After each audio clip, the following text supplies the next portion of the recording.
avoir une surprise dans le stand Airbus, puisqu'on va retrouver dans peu de temps, si on y arrive au milieu de la foule, quelqu'un qui nous attend et que vous aimez. Amandine est ici. Amandine. Salut Pépé, ça va? Ça va? Fais coucou. Écoute, c'est un plaisir. Bonjour tout le monde. C'est un plaisir d'être là, de te C'est voir. un plaisir. Et là, on est sur le stand Airbus Pépé. Et j'ai plein de choses à te montrer. Alors déjà, je vais te montrer cette magnifique maquette des moteurs à hydrogène qui équiperont bientôt les prochains avions de ligne d'Airbus. Ah mais carrément. Voilà, donc on sera sur un avion zéro émission de CO2, tout électrique. Un avion tout électrique. Un avion tout électrique, ça c'est pas mal. On n'en est pas encore là, mais ça pourrait arriver bientôt d'ici quelques années. Ensuite, la partie fun. Souvenez-nous, c'est de l'immersion pure. Nous allons Bonjour arriver monsieur. avec François. Chez Airbus Urban Mobilité, donc je vous présente ici le véhicule City Airbus Next Gen. Ah, François qui regardez va un nous peu. présenter donc le Est-ce que vous voulez taxi piloter volant ou pas de Airbus Bah, moi, et évidemment je veux bien Pépé va nous faire piloter, une moi, démo. alors. Avec l'aide de Stéphane. Allez, une Bonjour petite Stéphane. simulation. Donc alors City Airbus, c'est notre véhicule chez Airbus qui est en phase de développement. Ouais. 3 passagers, un Ouais, pilote. ouais, allez-y. En développé en Allemagne et en France. Ouais, les oreilles surtout, les oreilles. Développer le marché de l'urban air mobilité. Alors concrètement, Merci. ce taxi mobile, il peut prendre combien de personnes à la fois? Alors nous avons 3 passagers et un pilote. Ok. Sur une distance de plus ou moins 80 Franchement. km. Comparé à un hélicoptère, nous serons sur une plage de sonore bien moindre qu'un hélicoptère. D'accord.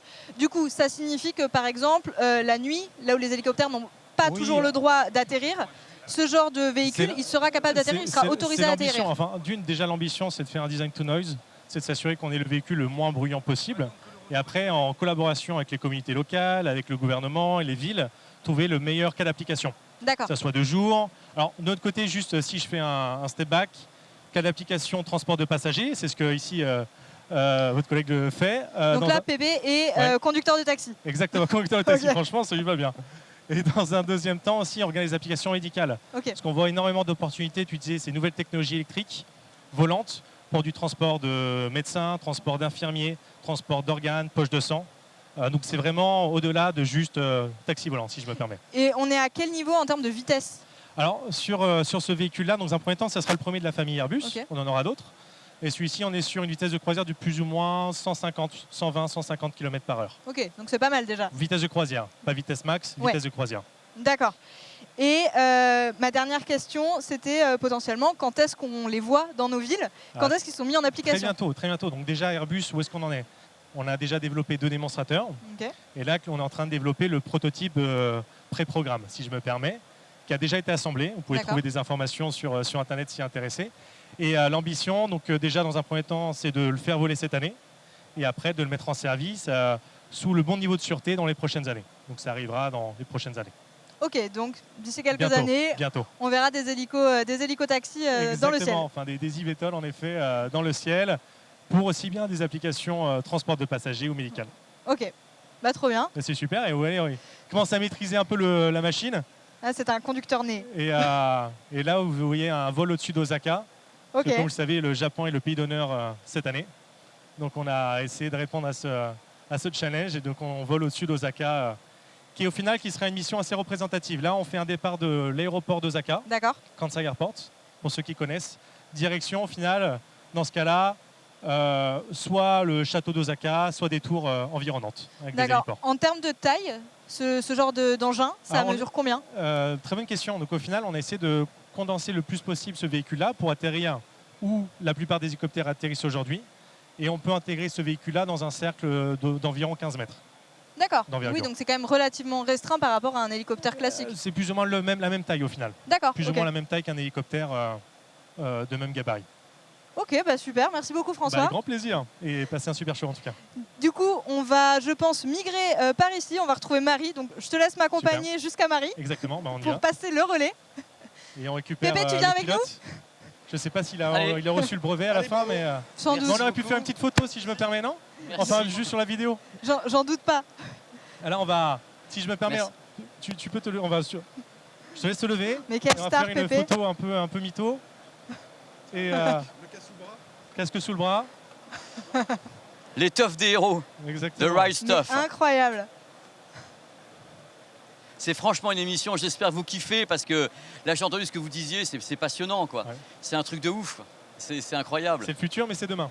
Ouais, C'est ouais, ça. ouais. Je reviens justement du Japon et des trucs comme Je vois ça. ça, là, vous êtes au Japon, là. Oui, non, mais le vrai, Ah oui, pas j'ai votre compris. truc avec le rail extraterrestre. Merci à vous pour la gentillesse de l'accueil. Merci. Merci. en tout cas. Merci. Amandine, on y va, on continue, c'est de Pépé, on l'immersif. On vous continue. amène On Et est oui. en live. direction Allez. des collègues Après, vers Starlab, c'est bien ça C'est ça, Marie. Après l'environnement urbain, on va passer à Voilà, l'espace. directement ici. Bonjour Marie. Bonjour. Bonjour. Alors, Marie, est-ce que tu peux te présenter? Oui, Mary Wormsley, je m'occupe de la communication pour les activités spatiales d'Airbus. Parce que Airbus, c'est des avions de ligne, mais c'est pas que des avions de ligne. Tout à fait. Et là, justement, Marie va nous présenter Starlab. Alors, Starlab, qu'est-ce que c'est? Bienvenue dans la station spatiale du futur.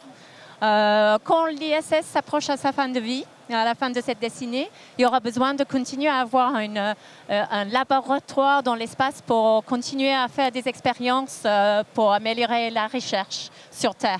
Et donc, Airbus s'est mis ensemble avec Voyager Space aux États-Unis, Mitsubishi Corporation au Japon, et donc vraiment le même esprit de collaboration internationale que l'ISS. Et on va construire cette station spatiale Starlab qui sera lancée d'un coup. Donc on va lancer, ça aura un diamètre de 8 mètres de largeur qui est rendu possible par le Starship. Et ça sera lancé d'ici 4-5 années. D'accord. Donc là, pour l'instant, il y a eu du travail qui a été fait dessus. C'est Tout à quelque fait. chose qui va vraiment se concrétiser d'ici 5 ans. Absolument. On est, Ok. on est sur la phase de conception maintenant, mais bientôt on va commencer à construire. On va construire ça dans un chantier naval. Donc on repense complètement comment on construit des vaisseaux spatiaux. D'accord. Et alors moi, une question que je me pose. Derrière toi, je vois plein d'objets Oui, de la vie de tous les jours. Des manettes, des sneakers. tout à fait. Qu'est-ce que c'est? Pourquoi Bah, c'est là? Parce qu'en fait, il y a plein de technologies qui étaient à la base construites pour le spatial, pour des besoins spatials, qui se retrouvent maintenant dans notre quotidien.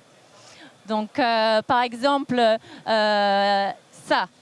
Ça, Couverture de c'est survie. exactement Survie. les couvertures de survie. C'est issu du même matériel qu'on utilise pour protéger des satellites en orbite. D'accord. Parce qu'il faut protéger des satellites du chaud et froid. Et le même matériel super léger protège maintenant les êtres humains sur Terre. Ok. Du coup, les AirPods.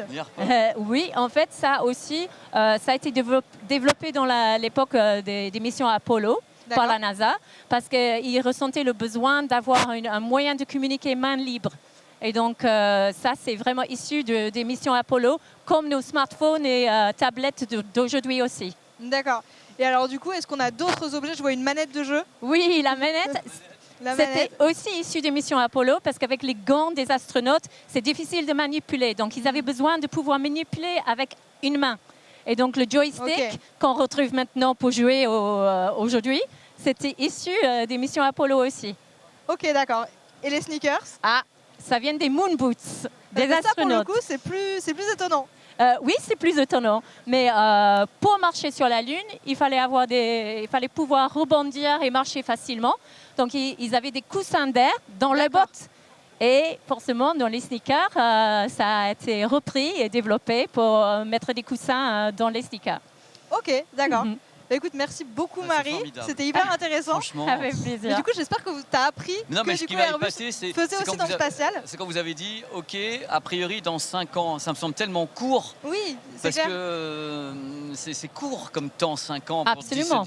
dire Ouais. qu'on a déjà un Space Lab ou un truc comme ça. Vous Mais on êtes- a tendance à oublier que l'ISS en fait a une durée de Ouais. vie finie. J'ai Ouais. l'impression que tu vois qu'il est là depuis tellement longtemps et qu'il restera là tout le temps. Mais c'est Alors dingue. qu'en fait, non. Tout C'est à fait, dingue. tout à Bravo, fait. merci beaucoup. En tout cas, merci beaucoup et rendez-vous du coup dans 5 ans. J'ai pour, hâte pour d'aller voir faire un petit tour ce parce que genre de j'ai lancement. toujours aimé les couvertures de survie. Merci, Avec plaisir. merci, beaucoup, merci Marie. madame, merci Merci à beaucoup. vous. On va continuer avec Amandine parce que c'est pas fini. Il y a Otaxu qui est également dans le coin. Qui nous On attend. est ensemble jusqu'à 18h. Il y aura des replays après, bien sûr. Nous sommes au salon Vivatech, ouvert jusqu'à samedi soir. Samedi, ouvert au public. D'ici là, c'est B2B. En effet, business to business. C'est pour ça que vous avez une émission particulière avec des tas d'inventions.